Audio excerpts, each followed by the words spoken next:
ओम नमः शिवाय। हर हर महादेव। सावन का महीना एक ऐसा पावन समय जब स्वर्ग से धरती पर उतर आते हैं स्वयं महादेव। जब हर सुनी आत्मा को भक्ति की ठंडी छांव मिलती है, जब जल की हर बूंद में शिव की कृपा बरसती है।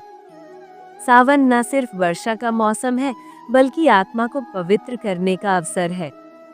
ये वो समय है जब मन, वचन और कर्म से हम शिव की भक्ति में लीन होकर अपने जीवन के सारे दोष, सारे दुख, सारे संकट धो सकते हैं।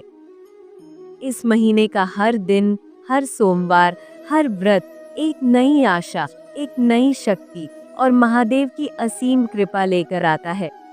विशेषकर सुहागिन स्त्रियों के लिए ये मास सौभाग्य और प्रेम का प्रतीक है। जो स्त्री इस महीने में श्रद्धा, नियम और भक्ति से शिव पार्वती की उपासना करती है, उसे संसार के सभी सुख, शांति और संपूर्णता प्राप्त होती है। आज की इस विशेष प्रस्तुति में हम जानेंगे कि सावन के पवित्र महीने में कौन कौन सी चीजें स्त्रियों को नहीं पहननी चाहिए और कौन सी चीजें अवश्य धारण करनी चाहिए, ताकि शिव पार्वती की असीम कृपा प्राप्त हो सके। तो चलिए सच्चे हृदय और पूर्ण श्रद्धा के साथ जुड़ते हैं शिव भक्ति की इस पावन यात्रा में। हर हर महादेव। ओम नमः शिवाय। भक्तों, सावन सोमवार की इस दिव्य और पावन बेला में भारती वंदिनी चैनल की इस विशेष वीडियो में आप सभी शिव भक्तों का हार्दिक स्वागत है। भक्तों, आज की वीडियो में हम आपको बताएंगे कि सावन के पवित्र महीने में कुछ ऐसी सामग्री होती है जिन्हें सुहागिन महिलाओं को भूलकर भी नहीं पहनना चाहिए। कुछ ऐसी गलतियां होती हैं जो हर महिला जाने अनजाने में कर देती हैं, जिसकी वजह से उन्हें सावन का कोई फल प्राप्त नहीं होता, यानी कि महादेव की कृपा से वे वंचित रह जाती हैं। इसलिए आप सभी से निवेदन है कि यदि आप सच्चे भक्त हैं तो इस वीडियो को अंत तक अवश्य देखें, क्योंकि सावन में होने वाली ये गलतियां आप खुद भी कर सकती हैं और ये आपकी भक्ति को निष्फल बना सकती हैं। साथ ही हम आपको बताएंगे कि सावन में हर सुहागन को कौन सी ऐसी खास चीज जरूर पहननी चाहिए जिससे माता पार्वती का असीम आशीर्वाद प्राप्त होता है और शिव जी स्वयं प्रसन्न हो जाते हैं, चाहे आपकी शादी हो चुकी हो या अभी नहीं हुई हो। ये वीडियो हर माता, बहन, बेटी और भाई के लिए आवश्यक है। कुछ पुरुष भी ऐसी गलतियां कर बैठते हैं जिनसे उन्हें हानि होती है और महादेव का आशीर्वाद प्राप्त नहीं होता। इसलिए इस वीडियो को हर एक शिव भक्त तक अवश्य पहुंचाएं।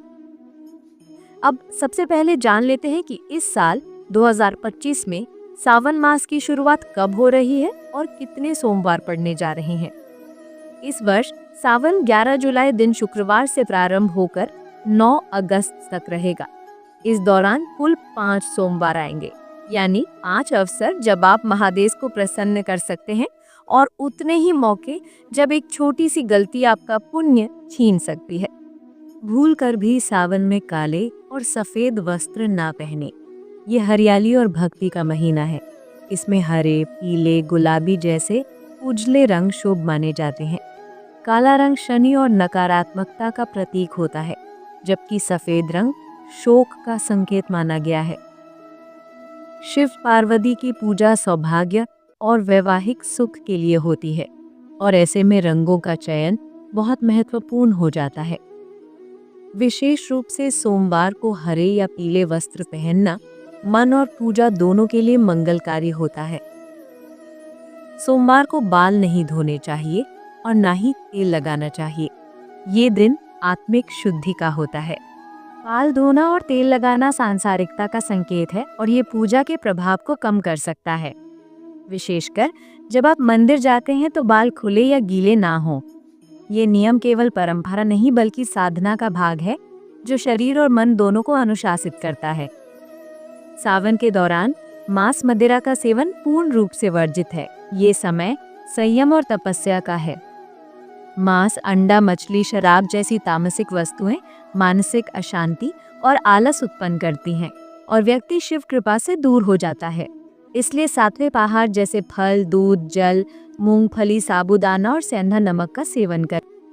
व्रत रखने के बाद दूसरों को नीचा दिखाना भी पाप है। अगर आप दूसरों से कहते हैं कि मैं तो व्रत कर रही हूँ, तुमने नहीं किया तो ये भक्ति नहीं, अहंकार है। व्रत का उद्देश्य विनम्रता है, आत्मशुद्धि है। महादेव को अहंकार नहीं, नम्रता प्रिय है। इसलिए अपनी वाणी को भी सात्विक रखें। सावन मास में झूठ बोलना, कटु वाणी बोलना, किसी को ताना देना या अपमानित करना, ये सब वर्जित है। शिवजी शांति प्रिय है, वे सत्य के रक्षक है। सावन में विशेष रूप से मौन और मधुर वाणी का पालन करना चाहिए। झूठ बोलना पवित्रता को नष्ट करता है और पूजा का फल नहीं मिलने देता। मासिक धर्म के दौरान शिवलिंग को स्पर्श करना, मंदिर जाना या पूजन सामग्री तैयार करना वर्जित है।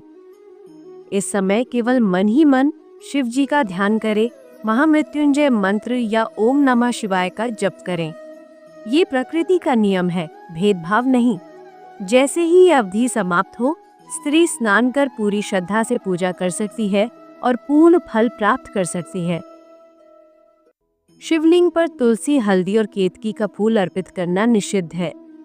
तुलसी विष्णु को प्रिय है, हल्दी स्त्रियों के सौंदर्य का प्रतीक है और शिव सन्यासी है। केतकी ने ब्रह्मा के झूठ में साथ दिया था, इसलिए उसे शिव ने शापित किया। बिना स्नान किए रसोई या पूजा में प्रवेश करना पवित्रता के नियमों के विरुद्ध है।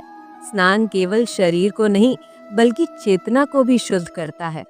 बिना स्नान किए भोजन अपवित्र होता है और पूजा निष्फल हो सकती है। पति या घर के बुजुर्गों से कटुता करना, तिरस्कार करना या ऊंची आवाज में बात करना भी वर्जित है। सावन शिव पार्वती के प्रेम का प्रतीक है। इस समय यदि स्त्री अपने पति को प्रेम, सेवा और सम्मान देती है तो ये पूजा को पूर्ण बनाता है और सौभाग्य स्थायी करता है। शिव पार्वती की मूर्तियों को पूजा स्थान में दूर दूर नहीं रखें। उनके बीच में दीपक या अगरबत्ती रखना गलत है। शिव पार्वती एकता का प्रतीक हैं और यदि हम उनकी दूरी बना दें तो हमारे रिश्तों में भी दरार आने लगती है। अब जान लेते हैं वे विशेष सामग्री जिसे हर सुहागन स्त्री को सावन में अवश्य पहनना चाहिए। पहली है बिंदी, जो सौभाग्य, शुद्धता और तीसरी आंख का प्रतीक है। विशेषकर हरे, लाल या सिंदूरी रंग की बिंदी पहनने से शिव पार्वती की कृपा मिलती है।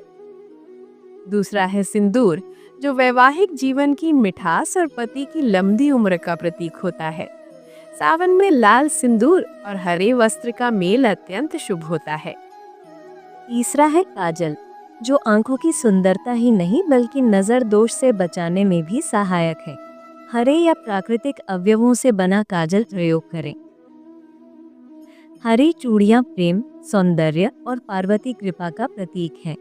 इनकी खनक से घर में सकारात्मक ऊर्जा आती है। मांग टीका स्त्री के आत्मबल और शिव पार्वती के मिलन का प्रतीक है। नथ प्राणवायु के प्रवाह को संतुलित करती है और दाम्पत्य जीवन में सौहार्द बनाए रखती है। झुमके, जो वाणी में माधुर्य लाते हैं। मंगलसूत्र वैवाहिक स्थिरता और सुरक्षा का प्रतीक है। अंगूठी शक्ति और प्रेम का संकेत है।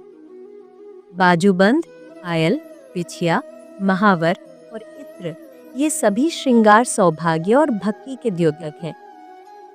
प्यारे भक्तों, ये थी आज की संपूर्ण जानकारी। यदि आप सच्चे हृदय से इस वीडियो को यहाँ तक देख चुके हैं तो आपको महादेव का आशीर्वाद अवश्य प्राप्त होगा।